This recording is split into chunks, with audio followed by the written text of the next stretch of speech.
para todos, muy bienvenidos a Saber Vivir Mejor. Les cuento que hoy vamos a hablar de una afección mucho más común de lo que se cree, especialmente en las mujeres, el bocio.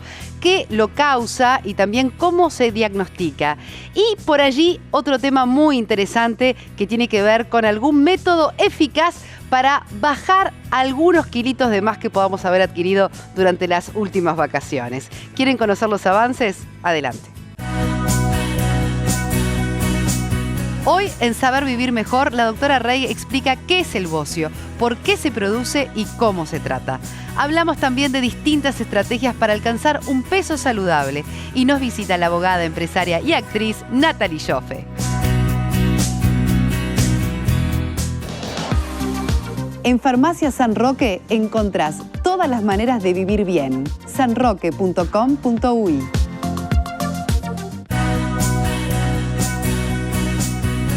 Y ya le damos paso a la queridísima doctora Rey, que nos está esperando en la barra y nos va a explicar todo sobre bocio. ¿Cómo le va, doctora? Muy bien, Soledad. Qué tema interesante el bocio por su alta frecuencia, como muy bien nos has referido. ¿Es más frecuente de lo que se cree, entonces? Sí, en las mujeres y aumenta también con la edad y en las embarazadas. Bueno, arranquemos por el principio. ¿Dónde estamos ubicándonos en el organismo? ¿En qué parte, verdad? Ahí está. Es en la glándula tiroides. Bien. La glándula tiroides es una glándula que tiene forma de la corbata del moño de la corbata. El moño de la corbata, que tiene dos ismos.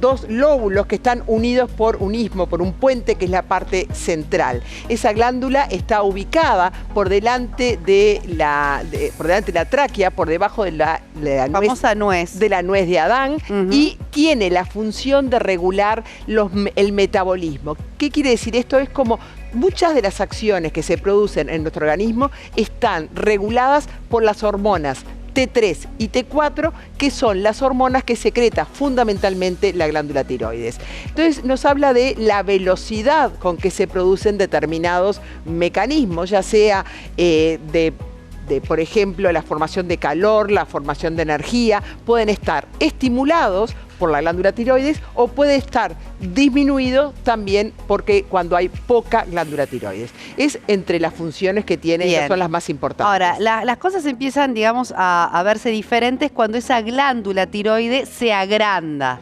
podríamos decir. A veces palpando uno puede darse cuenta, pero también es asintomática en un principio. La palabra bocios hace referencia al aumento de tamaño de la glándula tiroides, que puede o no verse en muchas mujeres, digo mujeres porque es más frecuente, pero se ve también en hombres. Se puede ver en el cuello un aumento de tamaño de la glándula y uno verla solamente a distancia, a simple vista. Me la estás viendo, capaz. Bueno, las dos habíamos hablado que las dos tenemos bocio. Exactamente. Pero bueno, el bocio en sí no es una enfermedad. Lo que habla solamente es de aumento de tamaño de la glándula, que de acuerdo a la función de la glándula, vamos a hablar que es un bocio en eutiroidismo, cuando las hormonas tiroideas son normales, en hipertiroidismo, cuando hay un aumento de la secreción de las glándulas tiroideas, o en hipofunción, cuando hay un descenso. Lo más frecuente es que el bocio se acompañe de hipotiroidismo. Capaz que no al inicio, pero sí en la evolución, claro, o eutiroidismo. Pero puede suceder que esté sucediendo el agrandamiento de la glándula tiroide, pero que las funciones en el cuerpo se sigan regulando de forma normal. Cuando no pasa eso, que puede ser un hipotiroidismo, ahí sí entra la medicación, ¿no? Exactamente. Entonces, ¿cómo puede ser ese agrandamiento? Puede ser difuso, que esté toda la glándula aumentada de tamaño, o puede ser nodular, que puede ser ver múltiples nódulos. Dentro de las formaciones o de las estructuras más frecuentes, el bocio multinodular es la afección más frecuente. Es como se estructura la glándula. Cuando está estimulada, forma islotes en los cuales forma la hormona tiroidea, y esos islotes son los llamados nódulos tiroideos. Doctora, hay que hacer una ecografía muchas veces, que es lo que realmente te muestra en qué situación está. Exactamente. Esos nódulos. Estos nódulos tiroideos pueden ser benignos en el casi que 95% de los casos, o malignos, que es lo menos frecuente. Entonces, cuando uno le diagnostican o le hacen una ecografía y le encuentran un bocio multinodular o múltiples nódulos, no hay que entrar en pánico, porque eso es lo habitual que se ve en una glándula tiroides y fundamentalmente en mujeres que hayan tenido embarazos o mujeres con mayores de 40 años. Bien. Que en la ecografía mismo podemos ver, o el ecografista va a ver indicios de que alguno de esos nódulos pueda requerir algún estudio complementario, o que esté adherido, o que sea un nódulo sólido y no sea un nódulo quístico, o que tenga alguna característica y hagan que se determine hacer una punción citológica. Bien. Lo que es también habitual es una pequeña punción guiada por ecografía, sacan material, células de ese nódulo y lo estudian. Y se clasifica como se clasifica en la mamografía, en los BIRDS 1, 2, 3. Esto es Bethesda 1, 2, 3, 4, 5 y ahí el médico va a poder decidir si es un normal, que son nódulos de material coloide y de función tiroidea, que es lo más habitual, o hay que ir a algún otro procedimiento. En conclusión, yo creo que lo importante a resaltar también es que una vez que se encuentran esta glándula tiroides agrandada, la presencia de nódulos, el control, ¿verdad?, con cierta frecuencia es lo importante. Generalmente está todo bien. Si alguno de esos nódulos tiene algún tamaño o alguna complicación, ahí se va a generar la punción que tú decías y puede ser que es poco frecuente. El cáncer de tiroides. Hay que descartar lo que se busca en esto, o sea, el seguimiento de estos nódulos, ¿por qué se hace? En la mayoría son benignos, pero en algún caso, cuando o crece mucho, o duele, o está adherido, o aparecen adenopatías, hay que ir a puncionarlos para descartar el cáncer de tiroides. Eso es lo que hay que hacer. Las causas de por qué se agranda la tiroides, lo más frecuente a nivel mundial es la falta de yodo. Por eso es tan importante consumir la sal yodada y fluorada, como se da en este país, y ha mejorado muchísimo la epidemiología del bocio. Ha disminuido, dado que en los países civilizados se está utilizando el suplemento de yodo, ya sea en el pan o en la sal. En nuestro país es en la sal. Ahora, cuando ya tenés el diagnóstico, ¿hay algo que puede hacer para revertirse? No, eso ya es una situación que queda. Bueno, ¿por qué se da también en las mujeres? En las mujeres se da porque las afecciones de la glándula tiroides son muchas veces autoinmunes, que son la enfermedad de Hashimoto, la tiroiditis de Hashimoto o la enfermedad de Graves-Basedow, que son enfermedades autoinmunes donde el cuerpo forma anticuerpos o contra la glándula tiroides o contra el receptor de la glándula tiroides. Entonces, cuando hay alguna de estas afecciones y si cursan con hiperfunción o hipofunción, sí hay necesidad de tratamiento, y el tratamiento es, como tú decías, en el caso de hipotiroidismo, la suplementación con hormonas, y en el caso del hipertiroidismo hay medicamentos que se toman, y además se puede ser necesario el uso de yodo radioactivo para disminuir la actividad de la glándula. Bien, está quedando muy claro todo este asunto del bocio, y como bien explicabas, salvo situaciones que son más bien excepcionales, ¿verdad?, puede terminar en algún tipo de cirugía, por ejemplo, a causa de algún nódulo que, bueno, tenga algunas características particulares. Exacto, ya sea o porque cuando se hizo la punción se diagnosticó un cáncer de tiroides, que es un cáncer que tiene una evolución muy favorable con la cirugía, tiene una evolución pero muy favorable, entonces ya eso tiene indicación quirúrgica, o con la citología no se pudo llegar a un diagnóstico y le quedan dudas al endocrinólogo y al cirujano y se decide ir a la cirugía, o después también por cuestiones estéticas. Hay bocios multinodulares muy grandes que pueden molestar, que pueden producir dificultades para tragar, para respirar, o por cuestiones estéticas que la mujer quiera hacerse la cirugía. Entonces, una última pregunta para ya redondear el tema, que fue muy completo, la verdad, sobre bocio. Ya que decíamos que muchas veces puede ser asintomático o no palpable a simple vista, digamos, ¿en qué momento tenemos que pedir un examen de tiroides a las mujeres especialmente? ¿O en qué momento eso es algo que tiene que estar presente en nuestros chequeos? Los síntomas de la tiroides son muy simuladores, ya sea tanto de la hiperfunción como de la hipofunción. Por lo tanto, en los controles anuales, los médicos internistas normalmente tienden a solicitar la valoración de la hormona TSH, que es como la patrona de la glándula tiroides. Bien. Y después, si hay un aumento de la glándula o si hay algún síntoma característico, puede llevar a hacer el estudio. El estudio anatómico. ¿Es hereditario o no? Las causas de las enfermedades autoinmunes pueden tener un componente hereditario. Bien. También hay un componente genético y ambiental que pueden estar participando, como en todas las enfermedades autoinmunes. Excelente. Bueno, doctor, no la libero todavía. Bueno, acá estamos. Otra situación más bien conjuntural, podríamos decir, porque el Ministerio de Salud Pública efectivamente reconoció un aumento de casos de sífilis en nuestro país. Es una enfermedad bastante importante de transmisión sexual por medio de una bacteria.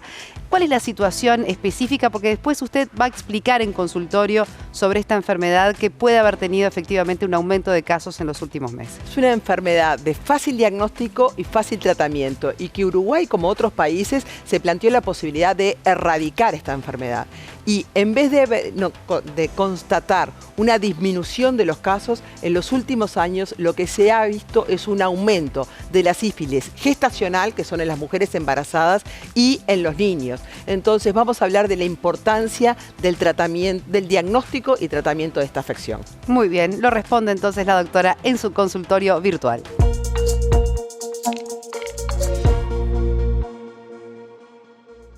¿Se puede evitar la sífilis congénita? La sífilis es una infección de transmisión sexual causada por una bacteria. Se puede contraer a través del contacto sexual directo con una úlcera infecciosa mediante relaciones sexuales vaginales, anales u orales, sin protección con una persona que tenga sífilis. Además, se puede contraer más de una vez, aunque ya se haya tenido en el pasado y se haya recibido el tratamiento adecuado. Alrededor del 50% de las embarazadas con sífilis no tratada transmiten la infección al hijo antes del nacimiento. Y esto puede conducir a una prematuridad, bajo peso al nacer, muerte poco después del nacimiento u otras secuelas en el recién nacido, incluidas manifestaciones inflamatorias que afectan los ojos, oídos y articulaciones y malformaciones esqueléticas. La sífilis materna o gestacional puede pasar desapercibida clínicamente, ya que en la etapa primaria puede no tener síntomas visibles. Por esto es fundamental que las mujeres vayan al médico cuando sepan que están embarazadas. Se realicen todos los controles y los estudios de sangre de rutina. El control prenatal debe iniciarse dentro de las 12 semanas de gestación y la primera prueba de detección debe hacerse tan pronto como sea posible. ¿Y esto por qué? Porque con la detección temprana y el tratamiento inmediato, que es muy simple y efectivo, evitamos la sífilis congénita. Este aumento de los casos en Uruguay indica que debemos trabajar en lograr la detección y tratamiento temprano en el embarazo para evitar la transmisión al feto. Porque cuando vemos un caso de sífilis en un bebé, estamos ante una característica del sistema y un fracaso en la atención de la salud. Nos merecemos que los niños nazcan sin enfermedades que pueden ser evitadas. Presenta Pronocal Nestlé Health Science. Perdé peso de forma rápida, segura y avalada por la ciencia. Y continuamos en Saber Vivir Mejor. Vamos a hablar ahora con la doctora Cecilia Ramírez. Ella es especializada en medicina estética y también es prescriptor del método Pronocal. Y nos va a tocar un tema que quizás justo es el tema que le está preocupando. Volviste de las vacaciones, empezó el año para los uruguayos y ya se han sumado algunos kilos de más con esto de los huevos de chocolate y toda la euforia vivida en los últimos días. Exactamente, Soledad. Bueno, primero que nada, muchas gracias por la invitación al programa. programa y bueno, ¿cómo hacemos para bajar esos kilitos que trajimos de más de las vacaciones? 2, 3, 4, 5 kilitos de más que ya nos están molestando. Los venimos arrastrando desde noviembre, diciembre, entonces bueno, llegan esta época del año y decimos, bueno, arranca el año como decís vos. Llegan los pacientes a la consulta diciéndome, Doc, la verdad que ya me siento mal, me siento incómodo. Estoy por arrancar el año y me di cuenta de que me fui a poner el pantalón de la oficina, me lo voy a prender y me aprieta. Claro, son esos kilos que te molestan en la cotidiana, en el vestirse. Exactamente, en el día a día. Otra, el cinturón, voy corriendo los ojales del cinturón, me puse la chaqueta y me está apretando y la verdad que me queda incómodo. Bien. Bueno, la realidad es que a los pacientes les pasa eso, se sienten incómodos y por eso vienen a la consulta justamente diciendo, bueno, no me quiero sentir más así. Y uno se puede poner como método, un tiempo, decir, bueno, ¿en cuántas semanas puedo lograrlo? Bajar esos kilitos de más. Ahí está, bueno, de eso se trata. Los pacientes cuando llegan a la consulta me dicen, ¿qué hago? ¿Cómo hacemos? ¿Qué métodos tenemos? Bueno, ya conocemos el método Pronocal. El método Pronocal es un método, un tratamiento cetogénico en realidad para bajar de peso que se asocia muchas veces a la obesidad, pero también tenemos este método más específico. Decías que se llama Pronocal Define. Exactamente. Este nuevo tratamiento se llama Pronocal Define y ¿para qué está focalizado? Bajar 5 kilos en 5 semanas. O sea que es algo que es muy rápido, eficiente y sumamente seguro. ¿Bien? Es una estrategia, exactamente, ¿verdad? Es una estrategia ideal. 5 kilos, 5 semanas. ¿Cómo? Bien, ¿cómo los bajamos esos 5 kilos en 5 semanas? Primero que nada y fundamental, algo para mí que es importante siempre transmitir. Esos kilos que vamos a bajar van a ser en grasa, ¿tá? Eso es algo fundamental y vamos a mantener lo que es la masa muscular. Es fundamental. Exactamente, que es el capital, como yo siempre digo, de los pacientes. El capital a futuro es la masa muscular. Porque bajar músculo no sirve absolutamente de nada. Justamente. Bueno, entonces, ¿cómo hacemos para lograr esto? Con un tratamiento multidisciplinario donde cada paciente va a tener un médico y una nutricionista donde los va a seguir en el correr del tratamiento, en estas 5 semanas. El tratamiento Pronocal Define se basa en 2 etapas prácticamente. 3 semanas al inicio, donde es una dieta cetogénica, donde se desciende la mayor parte de peso. Y luego tenemos las últimas 2 semanas, que lo que tenemos en las últimas 2 semanas es la reeducación del paciente. ¿Reeducar en qué? En hábitos saludables, en cosas que muchas veces ya sabemos, desde el consumo de líquido, desde el organizarnos, marcar horarios, tener una estrategia, por ejemplo, para el fin de semana. Les pido, organicen la semana, tengan cosas saludables en casa. De esa manera tenemos una estrategia y un plan de acción. Bien, recordar rápidamente cuando decís que la primera parte, que son 3 semanas, son de dieta cetogénica. ¿Qué significa? ¿Eliminar qué tipo de alimentos? Hidratos de carbono. Bien, el tratamiento justamente Pronocal, y en específico este Pronocal Define, marca 4 o 5 comidas al día, que son alimentos proteicos de alto valor biológico, y algunas verduras, sí tenemos quizás líquidos, determinadas cosas que podemos consumir, pero eliminamos totalmente los hidratos de carbono. De esa manera, al segundo o tercer día el paciente entra en lo que es la cetosis. ¿Qué es lo más importante de este tratamiento? Como yo te decía, hoy es un tratamiento multidisciplinario donde va a estar seguido y acompañado por un médico, que eso es clave y fundamental. Yo soy una de las médicas prescriptoras, y una nutricionista que lo vamos a llevar de la mano y lo vamos a acompañar. Claro, para darle las opciones de comidas, de menú. Sí, porque eso es lo más importante. Y por tu experiencia, los pacientes se adaptan bien, sobre todo cuando tienen una meta tan clara y a corto plazo. A corto plazo, bueno, eso es justamente, hacen que adhieran muy rápidamente el tratamiento. Además, ¿qué te va a pasar? Las primeras semanas vos empezás a ver que bajás rapidísimo. Claro. Y eso hace que todo el mundo la motivación despega. Es muchísimo. Se empiezan, a mí no me gusta pesarme. Bueno, se empiezan a pesar todos los días y se recopan y ven el descenso. Entonces, creo que eso es como lo más importante. Y lo otro, la estrategia de la reeducación, de aprender determinados hábitos, sobre todo ¿para qué? Para que a largo plazo puedan mantener el descenso que logramos con este tratamiento, ¿no? Eso me parece fundamental. Eso es fundamental. Justamente, que creo que es la base de todas las dietas. Pero es una reeducación, como decís tú. Entonces,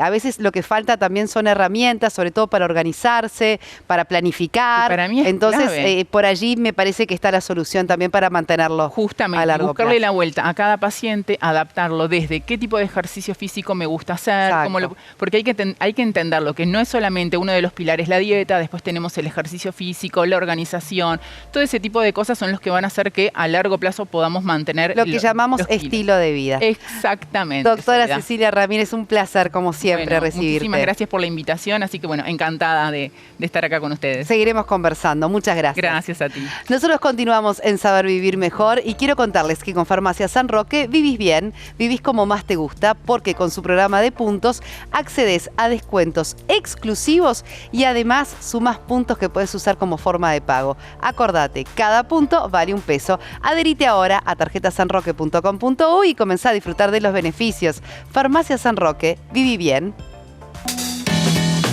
En Farmacia San Roque encontrás todas las maneras de vivir bien. sanroque.com.uy. Y la pregunta de rutina que les hacemos cada sábado, ¿has notado que perdiste visión? ¿Estás esperando para operarte esa catarata que te impide ver con normalidad?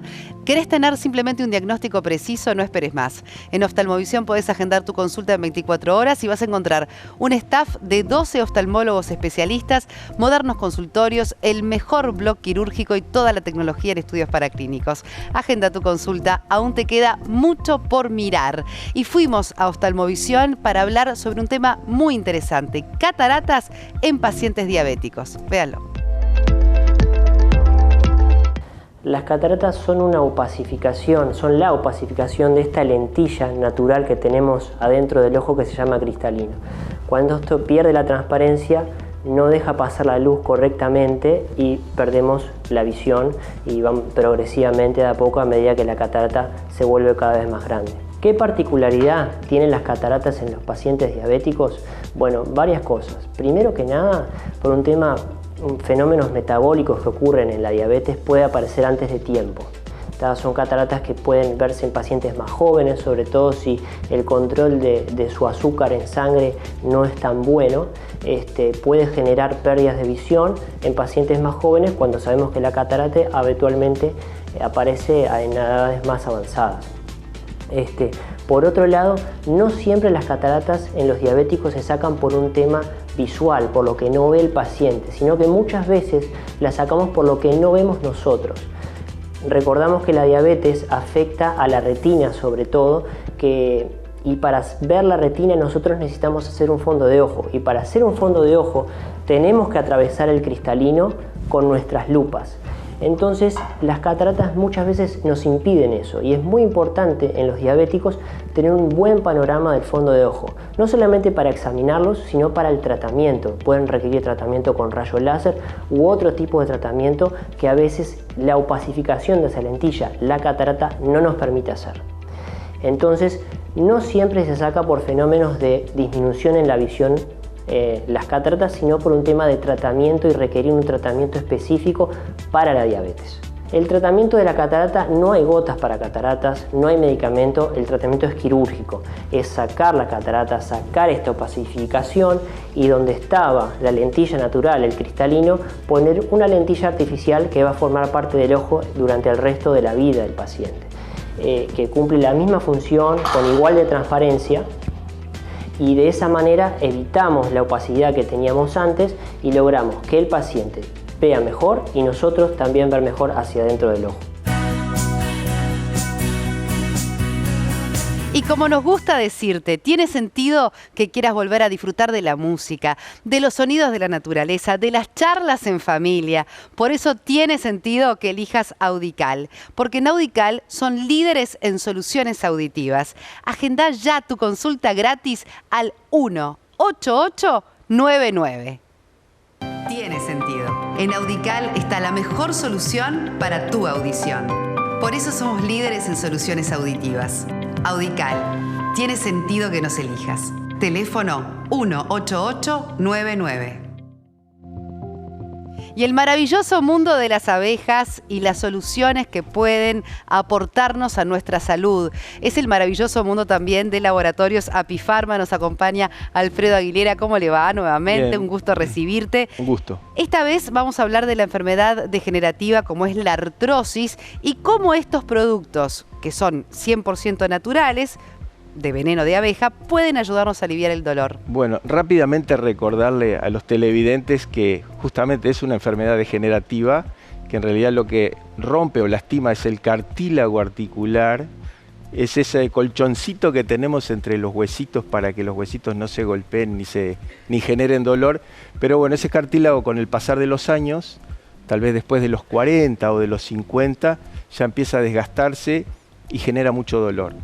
También no solo está relacionado con el pasar de los años, sino con determinadas actividades o trabajos que hemos tenido durante la vida que, bueno, justamente lastiman ese cartílago. Y yo no sé si usted se acuerda que habíamos hablado de dolor. Bueno, esto genera mucho dolor. Realmente lo que nos pasa a nosotros en el laboratorio, que la gente nos llama y, bueno, reclamando ese dolor intenso que se da a nivel articular, que es también vinculado con una inflamación articular. Claro, además convivir con ese dolor permanente es muy duro. ¿Cuáles son los lugares, verdad, más frecuentes donde esto ocurre y qué tipo de aplicación? Porque hay diferentes formatos también. ¿Y cuándo empieza a aliviar ese dolor? Bueno, está buena la Muchas pregunta preguntas. porque pero está bueno porque el tema de los lugares, por ejemplo, la rodilla es bastante común. Y igual es una enfermedad que se da más en las damas que en los caballeros, por ejemplo. Eso se ve más. Las rodillas son una, la cadera es otra, y una muy importante es la espalda, pero la espalda baja. Recordamos que hace miles de años nuestros antepasados caminaban en 4 patas, nosotros nos erguimos, y la presión que se genera generalmente en las últimas vértebras, en la espalda. La zona lumbar ahí. Esa es clásica, es muy dolorosa, y bueno, ahí aparecen muchos dolores.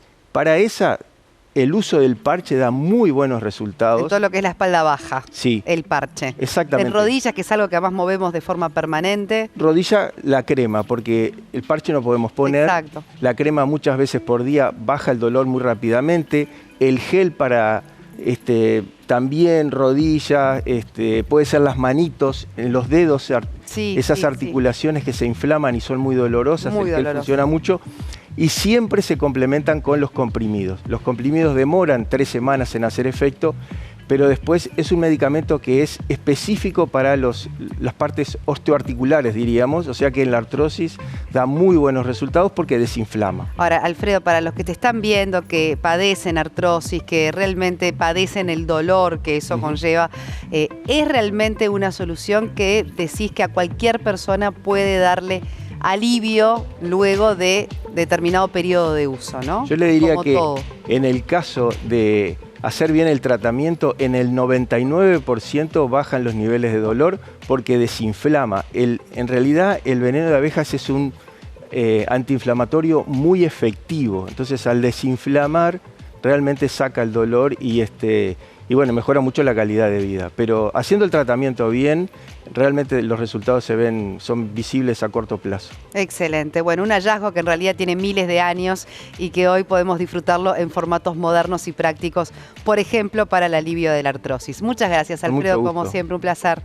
Continuamos en Saber Vivir Mejor. Tenés que aprovechar esta promo. No te olvides que Óptica Brioso está terminando en unos días este descuento de un 20% en armazones y lentes de visión simple. Sí, 20% de descuento con la mejor garantía y los mejores profesionales a tu disposición. Tenés que visitarlos en sus locales de Montevideo y Ciudad de Canelones. En Óptica Brioso, cambia la óptica de tu vida. Nosotros vamos a hacer una breve pausa. Luego, cuando regresemos con el doctor Leonardo Sande, hablamos de un medicamento que en realidad tiene utilidad para la diabetes, pero que se ha visto que también consigue en algunos pacientes la pérdida de peso. Vamos a conocer la opinión de Sande al respecto de este producto. Y además estaremos con Natalie Joffe, que nos visita y nos cuenta varias novedades sobre su vida. Breve pausa y ya volvemos.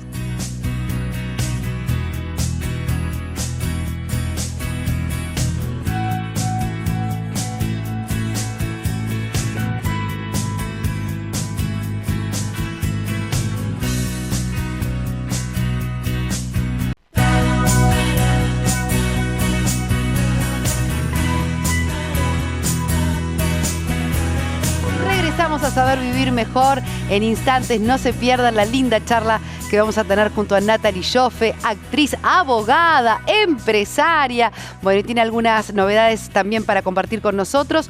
Y les quiero decir que ya mismo vamos a pasar al consultorio del doctor Leonardo Sande. Él nos va a contar sobre un medicamento que muchos ya conocen, que circula sobre todo en otros países, que en realidad trata la diabetes y en consecuencia se vio que había pérdida de peso y muchos empezaron a utilizar ese medicamento con el propósito del descenso de peso. Conocemos la opinión de Sande al respecto. Presenta Clínica Sande, abordaje integral del sobrepeso con estrategias de adelgazamiento individualizadas. Uno de los últimos fármacos aprobados como coadyuvante en el tratamiento del sobrepeso y la obesidad es la liraglutide, fármaco que hoy en día se postula como una cirugía bariátrica farmacológica. Esto es un fármaco que está aprobado en el mundo ya hace varios años, está ingresando de a poco al país, aunque todavía no se encuentra en venta en farmacias. Siempre es importante recordar que ningún fármaco por sí solo puede solucionar el problema del sobrepeso y la obesidad. Siempre es un tratamiento que debe ir acompañado de actividad física y un plan nutricional adecuado. La liraglutide es un análogo sintético del péptido similar al glucagón GLP-1. Esta es una sustancia que se secreta de forma natural en el organismo, en el intestino, una vez que consumimos alimentos. ¿Por qué la liraglutide es un fármaco que se utiliza como coadyuvante en los tratamientos de sobrepeso y obesidad? Por su fuerte poder anorexígeno. En sí no tiene la capacidad de eliminar grasas o activar el metabolismo basal de las personas, pero las personas pueden someterse a planes nutricionales realmente restrictivos, muy bajos en calorías y en carbohidratos, similar como ocurre en la cirugía bariátrica, sin pasar hambre, y por eso tiene un efecto beneficioso. Ahora, ¿cuáles son las indicaciones de la liraglutide? Básicamente, las indicaciones de cualquier fármaco en obesidad. Lo primero es tener un índice de masa corporal mayor a 30 kilogramos metros cuadrados. Como he mencionado en otras oportunidades, es la relación entre el peso y el cuadrado de la talla. También son candidatos a recibir este fármaco pacientes con un índice de masa corporal mayor a 27,5 kilogramos metros cuadrados, pero que tengan alguna comorbilidad o enfermedad relacionada con la obesidad. En estos fármacos, claramente, antes de ser liberados al mercado, se mide la eficacia. Hay estudios que comparan grupos de pacientes donde el tratamiento de la obesidad se basa en actividad física y un plan nutricional, y grupos de pacientes donde, además de estas dos actividades, se suma la liraglutide. Y se ve que en el grupo con liraglutide puede descender del peso de 15 al 20% por encima que el grupo que solo recibe actividad física y planes nutricionales. Con respecto a las reacciones adversas, las principales reacciones adversas de liraglutide son gastrointestinales: náuseas, pirosis, reflujo, algún cólico. Generalmente son dosis dependientes, uno disminuyendo la dosis ya prácticamente desaparecen estas reacciones adversas. También se han descrito algunas reacciones adversas mayores, como alteraciones de la tiroides o pancreatitis, pero en usos muy prolongados y en pacientes mayores de 65 o 70 años, que no sería un grupo de edad donde esta medicación estaría recomendada. Para terminar, es una medicación que claramente debe ser indicada por un médico, su administración es subcutánea y la dosis es muy variable según cada persona. Y momento dulce de este programa, pero dulce para seguir cuidándonos, porque nuestros amigos de heladería Los Trovadores siempre nos están sorprendiendo con cosas nuevas. Ahora tienen cucuruchos aptos para diabéticos. Esto es una maravilla, para que puedas disfrutar de tu helado completo 100% sin azúcar. Y además puedes hacer tu pedido por WhatsApp al 098-388-553. Vas a elegir los sabores que más te gusten y te los llevan hasta la puerta de tu casa. También te cuento que tenés un descuento de un 15% y automáticamente sumás puntos que luego podés cambiar por más helado. Porque cada helado es un momento de felicidad. En Los Trovadores tienen siempre helados y para todos los gustos. Ya me traslado sin helado, lamentablemente, para Natalie Joffe, que se lo merece. Pero bueno, muy bienvenida. ¿Cómo están? Muchas gracias por la invitación. Gracias a ti por acompañarnos, pero empresaria, actriz, abogada, ¿cómo haces para hacer tanta cosa? Lo mismo me pregunto, mira. Bueno, Nati, es un placer recibirte. A propósito de la abogacía, no te has dedicado nunca. Claro, me decías abogada, pero en realidad abogada no me dedico. Pero te recibiste, me recibí pero de hay que hacer abogada, toda pero la carrera de Derecho. Claro, en el momento que estaba en el último año de la carrera de abogacía, ahí empecé con el modelaje, con el teatro y con la televisión. Claro, muy jovencita. Entonces, también, ¿no? Cuando te recibiste o no. Me recibí en el 2014. Bueno, no voy a hacer las cuentas. No, acá no te cuentas, estamos en el horno, así que no te preocupes. Pero ya estabas entonces con tu carrera en plena carrera de modelo y actriz. Claro, lo que pasa es que, mira, la verdad yo venía bastante bien la carrera de abogacía, viste, todos los años con muy buenas notas, pero claro, el último año lo tuve como que dividir en dos, porque ahí fue que arranqué con el modelaje, la televisión y el teatro. Y el teatro. Entonces, bueno, el último año así, lo dividí en dos, y me atrasé hace un par de años y la terminé finalmente. Bueno, ¿y qué ha sido de la vida de la modelo, Natalie Joffe? Porque ahora estás muy volcada en la actuación. De hecho, estás estudiando cine incluso. Estoy estudiando cine en la Escuela de la Escena. O sea, tu rol de actriz está como ganando la carrera, ¿no? De todas a la abogacía le ganó seguro. Sí, totalmente. ¿Con qué querés que te arranque? La modelo está como un poco dormida en estos momentos. En realidad, o no tan... Bueno, no estoy, viste, con el tema de desfiles, no estoy haciendo, más bien estoy por el lado de, bueno, modelo de mi marca o de otras marcas también que obviamente no compitan directamente con la mía, con mi marca de ropa, que estoy vestida por Ringabel. Por supuesto. Pero modelo publicitaria sí. Claro. Por ejemplo, comerciales, en el Instagram también, que hoy en día se mueve mucho por ahí con distintas marcas. Y en el mundo de la actuación, ¿cómo es, Nati? ¿Cómo uno empieza a abrirse paso también es una carrera que para Uruguay, bueno, es un desafío, ¿no? Sí. La de la actuación. Vos ya has hecho muchas obras de teatro. ¿Y qué pasa ahora con este rol cinematográfico en el que te gustaría incursionar? Mira, te digo, uno de los mayores sueños de mi vida, desde que era chiquita, cuando me grababa con mi hermana, agarrábamos la cámara de la filmadora de mi padre y nos filmábamos haciendo películas, sobre todo nos gustaba hacer películas de terror. Mirá. ¿Se acuerda Freddy Krueger con los dedos con la dedos, sí. que tenía como cuchillas en cada dedo? Entonces yo hacía de Freddy Krueger y me pegaba con cinta scotch los palitos del Mikado. Sí. Ay, de colores. Genial. Y hacías así con las manos. Así. Claro. Empezaba así tipo a la mirá el cámara. género que le gusta. ¿No? La mirás así y lo último que te imaginas es que te iba a hacer las películas de terror. Las películas de terror me encantan. Me encantan. Filmábamos mucho eso y hacíamos como distintas tomas. Entonces mi hermana arrancaba hacia de la niña buena, Katy le decíamos. Entonces filmaba a mi papá. Y yo aparecía a mi hermana y mi padre le decía corte. Y mi hermana frenaba y mi padre se iba para otro lado y filmaba como que era distintos planos, distintos ángulos. Teníamos una cámara todo tu padre. Mi padre. Como era el lenguaje audiovisual. Entendió todo. Y además no editábamos después. Era ese y después lo veíamos bobeando. ¿Cómo estaba? O si no les daba miedo. Claro, nos daba miedo. Y yo aparecía así. Y con ketchup imitábamos la sangre, ¿no? Ay, qué genial. Lo que nos divertíamos. Hermanos siempre cómplices, ¿no? Sí, la verdad que sí, de chicas, y también hacíamos como películas como de trucos de magia. La típica, estás con la cámara fija, voy a desaparecer, viste, haces así, te vas de toma, de plano, y filma de nuevo y ya es como que desapareciste. Y a veces una se aparecía por la otra o hacíamos Eran cambios. pioneras del TikTok ustedes, de todo el lenguaje. No, y hoy en día ves mi Instagram y estoy todo el tiempo con los trucos de magia, pero eso sí lo edito todo con las herramientas del celular. Y Qué maravilla. Bueno, Nati, después recientemente podríamos decir, contaste una experiencia tuya personal que fue el congelamiento de óvulos. Ah, sí, ¿verdad? sí. Que me parece que, y vos dijiste, en el momento que lo conté, la verdad que no tengo problema en hablarlo acá en el programa, me parece que es un tema que genera muchas preguntas. Las mujeres, muchas mujeres y sobre todo, bueno, obviamente menores de 40 años, quieren saber sobre esta posibilidad y nos encantaría que nos puedas compartir la experiencia. ¿De a qué edad lo decidiste hacer también? Sí, y para redondear un poco el concepto de Sole es, porque uno tiene la fantasía, voy a congelar los óvulos y es como algo muy simple. Entonces, todos los procesos que tuviste que hacer y cuáles fueron las buenas y las malas en cada parte del proceso, ¿no? Sí. El primero me imagino que es tomar la decisión. Claro, sí, yo congelé el año pasado a mitad de año. Yo tengo ahora 37 años y ya venía a los 35 con esa idea de congelar porque la verdad que no tenía deseos de ser madre en el momento.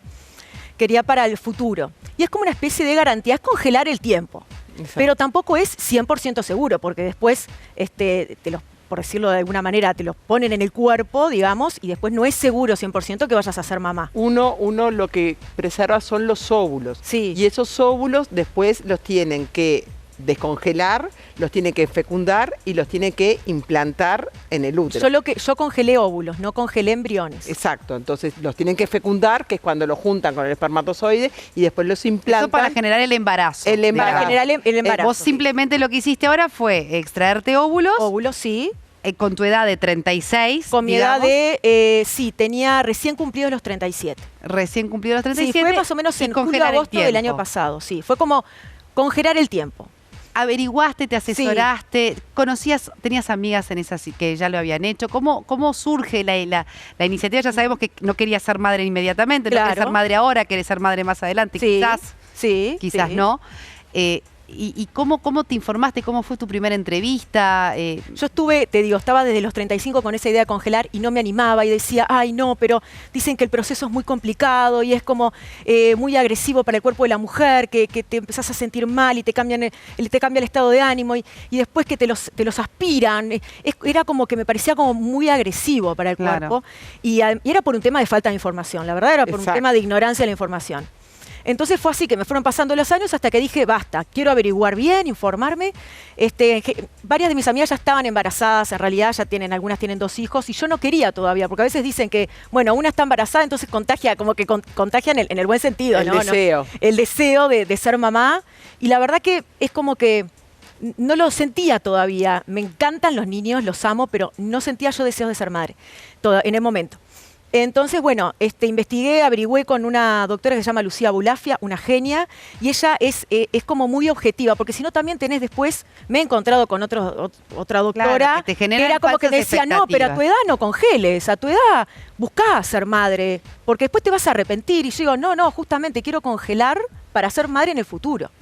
Entonces, bueno, llegué a una doctora, a Lucía, que ella me decía todos los riesgos de congelar ahora, de congelar después, de cuando congelás tampoco es que podés después esperar muchos años, depende la cantidad de óvulos maduros que te aspiran. Y la calidad de los óvulos. La calidad de los óvulos, sí. Entonces, ¿iniciaste con algún proceso de ver cómo estaba tu estado de salud en ese momento? Te haces unos estudios, la ecografía transvaginal, y te haces el análisis de la hormona antimuleriana, otros estudios más, que eso te los tenés que ir haciendo cada tanto para ver en qué momento empezás con el tratamiento, porque eso te va como estimulando también el tema de las inyecciones. ¿Y cómo te ibas sintiendo en el proceso? Porque yo me imagino que una cosa es decir, bueno, sí, lo voy a hacer. Sí. Después te haces el primer análisis. Después te falta todavía paso 3, paso 4. ¿Cómo te vas sintiendo durante todo ese proceso? Yo te digo la verdad. Me pasó que cuando la doctora me empezó a explicar cómo era el sistema de las jeringas, te dan un video, ¿no? Te muestra un video donde te explican cómo es el sistema, porque eran como, creo que, dos medicamentos. Lo que se hace es, voy a explicar un poco. Sí, yo lo explico así como... No, pero está bien. Pero está perfecto, está perfecto. Nosotros normalmente... Lo que se hace es, se forman folículos en el ovario y uno de los folículos va a tener el óvulo. Un óvulo es el que va a pasar de la trompa por la trompa de falopio y va a ser el que va a tener la capacidad de fecundarse. Si ese óvulo no se fecunda, se cae y tenemos la menstruación. Pero siempre tenemos un óvulo, por folículo hay un óvulo. Frente a esta necesidad de guardar óvulos, lo que se hace es, se dan un tratamiento con hormonas que estimula a que se formen muchos folículos y se tengan muchos óvulos. Y eso es lo que se aspira. Entonces, ¿Y cómo se aspira? Porque esa parte también genera sensibilidad. Si querés te digo la parte anterior. Cuando la doctora mostraba el tema de las medicaciones, el medicamento, ¿no? Que es a través de que te vas pinchando, que puede ser... Perdón que hablo... yo te manera como, viste, para que entienda todo el mundo, porque yo también entendí. Perfecto. La doctora, claro, me explicaba todo con términos médicos, viste como estás explicando tú correctamente, y yo le explico cómo me va. Está bárbaro. Está clarísimo. Entonces yo decía, ay, pero eso no voy a poder. Y bueno, mi cuñada en ese momento me ayudó. Y ella se animó. Porque era medicación subcutánea que tenías que dar. Entonces a veces me lo hacía o en la pierna, o en el brazo, o en la panza. porque a veces, claro, de pinchar mucho en el mismo lugar te empieza como a forma un doler la hematoma, zona. Claro. ¿Y qué me pasó? Yo estaba tan feliz de congelar óvulos. O sea, estabas muy Tan motivada. no te feliz. importaba. Era como que sentía que estaba haciendo el proceso para ser madre en ese momento, queriendo en ese momento ser madre. Pero en realidad en ese momento no quería ser madre. O sea, quería ser madre en el futuro. Pero era como que me estaba adelantando esa Claro, esa te estabas felicidad. dando la posibilidad en un Claro, futuro. eso mismo, a- de no a- apurarme, porque yo estaba Exacto. muy estresada por el tema de que los años, a partir, vieron que a Exacto. determinada edad, Sí. 35 o 36, los óvulos empiezan a... Estabas como comprando una garantía o estableciendo una garantía. Entonces estaba súper feliz. Que es una Este, realidad también, hay que Sí, decir, ¿no? claro. Es Cada una año que realidad, pasa, por supuesto, por supuesto. No podemos ir en contra de la biología. Totalmente. Cada cuerpo es diferente, pero no podemos ir en contra de la biología. En sentido de que si tenemos estos métodos maravillosos de la medicina y podemos aprovecharlos, hagámoslo. Entonces, bueno, iba, creo que fue 8 o 10 días más o menos de corrido, a la misma hora, me acuerdo que lo hice a las 8 de la noche, iba a la casa de ella, me daba los inyectables y me pasó que, no sé si es que por eso, que estaba tan contenta que no sentía ese cambio de humor como algunas chicas tienen. Porque lo que te dan son hormonas, entonces Claro, puede haber pero no cambios lo pasé- vinculados a los hormonas. No lo pasé sentiste mal, nada. lo que sí, me hinché un poco. La panza Bien. era como que, yo decía, ay, parece que estoy embarazada y tenía una pancita y me miraba y yo, ay, así voy a quedar. Pero estaba tan feliz que además son unos pocos días, tampoco es que, o ¿Y sea, la extracción cómo la extracción, bueno, fui a un hospital. Y- Mientras te van haciendo la sí. estimulación, se va Ujú. controlando con Eso mismo, ecografías. con Y ecografía. cuando llega un momento que hay muchos folículos que están estimulados, Sí. ahí vas a una extracción. Claro. Y la extracción vas a un bloque quirúrgico. Eso mismo, sí. Con te anestesia duerme. general. No es anestesia general, es una sedación. No te respirabas por ti misma, no te intubaron. No te Ay, acordás, no importa. no me acuerdo. No. Sí, pero normalmente, ¿Vos normalmente sabés que no me acuerdo? No importa, No la importa. cuestión es Qué que horrible, no, no, salió no, no. todo bien Salió y tenés todo- los óvulos congelados. Sí. Y el procedimiento, en definitiva, bueno, fue quirúrgico con anestesia, entonces, o fuera Claro, de... sí. No, Estuviste no. en reposo ese O sea, sé que día. estuve dormida completamente, ¿no? Por Exactamente, eso, como si fuera exacto. una cirugía. Nati, Sí, en sí. el tiempo que nos queda, porque lo que tenemos Sí. de tirano aquí es que no podemos explayarnos todo lo que quisiéramos. Me gustaría entonces una última reflexión de un tema tan importante, porque nos consta la cantidad de chicas, Sí. de mujeres, que están muy pendientes de este tema. Bueno, en tu caso, ¿sentís que valió la pena? Todavía no sabés cuándo vendrá ese momento de ser mamá, pero también dijiste algo muy importante, que no te generás tampoco tantas expectativas o depositas todas las expectativas de tu maternidad allí. Totalmente. Porque Es puede que- funcionar como no. Y si no llega a funcionar, adoptaré. O sea, yo en algún momento quiero ser mamá, pero no por el tema del checklist, ¿viste? Pero no querés la presión no por del tiempo. querés la No, presión. y ni siquiera la presión social, porque viste que yo en mi local, que estoy en Positos, Positos. sí, en 26 de marzo y Pagola, ya aprovecho. En la esquina. En la esquina. Vienen señoras a veces y dicen, ¿y no sos mamá todavía? Y no, ¿y por qué no sos mamá? Y porque no quiero ser mamá todavía. O sea, esa presión social, viste que, por eso, yo quiero ser mamá en algún momento, pero no por eso te decía el checklist. ¿Entendés? Cuando me sienta preparada, y si en el momento que me sienta preparada, los óvulos que congelé, primero voy a tratar de método natural. Si no me funciona el método natural, con los óvulos Sabés que congelados. podés Si no me recurrir funcionan a los óvulos congelados, Perfecto. adoptaré. Bien. O sea, quiero ser madre, es más, hasta si adopto, le doy a un chico que fue abandonado, viste, una mamá. Bien. Entonces, pero querés ser libre de manejar tus tiempos y tu vida. Muy y decirle a las inteligente mujeres decisión. que se animen a hacer el proceso, que tiene su costo, obviamente, pero yo creo que tampoco, yo pensaba que salía muchísimo más caro de lo que sale. No, o sea, sale caro, obviamente, depende de cada uno de sus posibilidades, pero me parece que si uno lo desea con muchas ganas, puede ir pidiendo determinadas ayudas para hacerlo. Y yo Bien. lo recomiendo totalmente. Gracias, Muchísimas Nati. gracias, Ha Nati. sido un Gracias por placer tu compartir tu testimonio. experiencia.